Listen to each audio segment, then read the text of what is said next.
Okay, so if you were on that previous just seconds ago, obviously I'm in a school today, so that little intercom thing kind of just, didn't disturb my flow, but I just didn't want that, on my video. But as I was saying, about 7 years ago, I started doing videos about embracing our shadows, healing from the inside out, and, things of that nature. And I remember my friend Emily Hartford Williams. Oh, goodness, I'm sorry for messing up your name, baby girl. But I remember she used to do those videos. She used to film them for me. And she said, all you know is a concept, but when you get in front of the camera, it just flows out.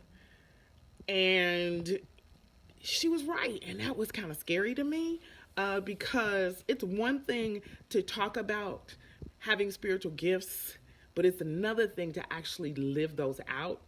Because, we get that left brain, right brain thing going on. And I don't know about you, but my creativity at times scares me. It scares me because it is without limits. It's infinite. And our ego side, we really like to be in control, okay? We want to be certain that the direction that we're going in is going to be the right direction. So last night, when I went to bed, and I always try to make sure that I dump. And when I say dump, I'm talking about whatever I've been holding on to. And believe me, folks, I've been holding on to a lot. And holding on because anytime you're in a process of growth, it is our nature as humans to resist that growth. I don't care what anybody say. I love change just as much as anybody else. As a matter of fact, my best friend is always quick to tell me, you're bored. Okay, and that kind of aggravates me because I think that in some ways, he knows me better than I know myself. But as I was saying,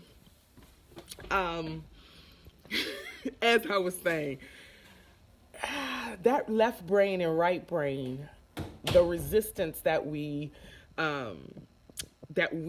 go through as we are growing, a lot of it is because we don't want to actually go beyond that resistance. We want to remain in our status quo. We've gotten comfortable, so we want to remain in that comfort zone, but we want the benefits of growth. And what I'm learning, and it is all about experience, folks. I can read a book and think that I can, because back 7 years ago, that's what I was trying to do. I was trying to read those self-help books. And by the end of the book, and actually it goes back before that, because I can remember, and I'm gonna be all over the place, because that's what's coming out. But Pastor Rick Warren, remember when he came out with the purpose-driven life, the purpose-driven church, the purpose-driven car? I mean, he ain't write that, but you know what I mean, purpose-driven. And I don't know if you bought the book, but I know when I bought the book because I thought that by the time I finished, I would know my purpose. And when I closed that last page, I was like, didn't tell me nothing. I mean, it told me some stuff, but how come I'm not skip-to-looing and, tiptoeing through the tulips with my purpose? So my point is that our purpose is in overcoming the resistance. And as long as we live and we're on this spiritual journey called life, there's going to be growth. You don't want to become stagnant, because if you become stagnant, then you die. And when you die, you want to die in peace. Okay, now I haven't died yet, so I can't say, okay, when I died, I can. Okay, so you know what I'm saying.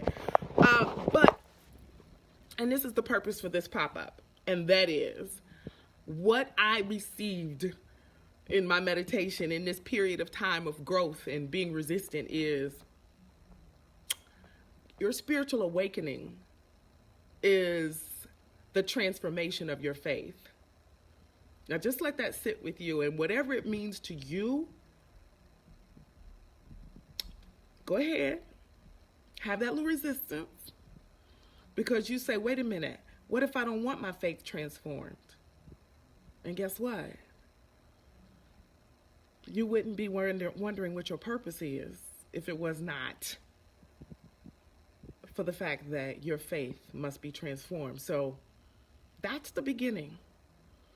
That's when we become aware. All right? So have a good day and let that marinate.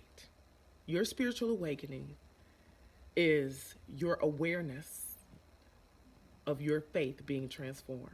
Have a good one, y'all.